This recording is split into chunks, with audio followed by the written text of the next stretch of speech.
ମାଆର ଲୁହ। ମା ସହିତ ଏହା ତାର ଥିଲା ଶେଷ ସାକ୍ଷାତ।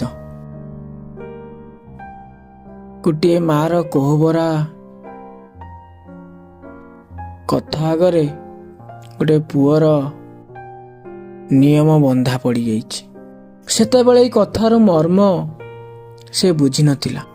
ସେ ସହରକୁ ଫେରିବା ସମୟରେ ମାଠୁ ବିଦାୟ ନେଉଥିଲା। ମା ତାର କଇଁ କଇଁ ହୋଇ କାନ୍ଦୁଥିଲା।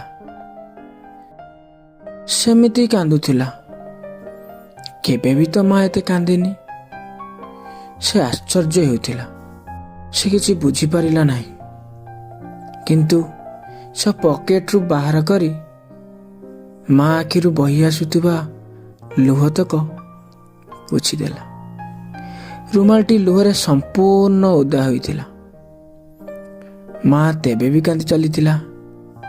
ମାଆର ମମତାର ଯେଉଁ ଲୁହ ସେ ସେମିତି ବହି ଚାଲୁଥିଲା। ଚାକିରି କଥା, ତେଣୁ ଯେମିତି ହେଲେ ତାକୁ ସହରକୁ ଫେରିବାର ଥିଲା। ସେ ମାଆର ଲୁହକୁ ବନ୍ଦ କରିପାରିଲା ନାହିଁ। ମାଆର ଲୁହରେ ଭିଜି ଯାଇଥିବା ରୁମାଲଟିକୁ ସେ ପକେଟରେ ରଖିଦେଇଥିଲା। ବାହାରିଲା ସହରକୁ ଯିବା ପାଇଁ।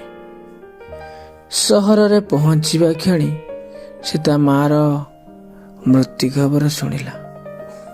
ସେ ପକେଟରୁ ରୁମାଲଟି ବାହାର କଲା। ତାହା ସେ ପର୍ଯ୍ୟନ୍ତ ଓଦା ଥିଲା। କେଜାଣି କାହିଁକି ସେ ରୁମାଲଟିକୁ ଆଲମିରାରେ ସୁରକ୍ଷିତ ଭାବେ ରଖିଦେଲା। ଆଜି ଅନେକ ଦିନ ପରେ ତା ସହିତ ମୋର ଭେଟ ହେଲା। କଥାବାର୍ତ୍ତା ସମୟରେ ସେ କହିଲା ତା ମାଆର ଲୁହରେ ଭିଜି ଯାଇଥିବା ରୁମାଲଟି ଏ ପର୍ଯ୍ୟନ୍ତ ସେମିତି ଓଦା ଅଛି। ରୁମାଲଟି ଓଦା ହେବାର କାରଣ, ମାଆର ମମତା ସବୁବେଳେ ସନ୍ତାନକୁ ବାନ୍ଧି ରଖିଥାଏ। କିନ୍ତୁ ସମାଜରେ ଚଳିବାକୁ ହେଲେ ଟଙ୍କା ଦରକାର, ଯାହା ମାଆର ମମତାକୁ ପଛରେ ପକାଇ ଦେଇଥାଏ। ନିଜର ଘରକୁ ଆସିବାକୁ ହେଲେ ଅନ୍ୟ ଜଣଙ୍କ ପାଖରୁ ଅନୁମତି ଦରକାର।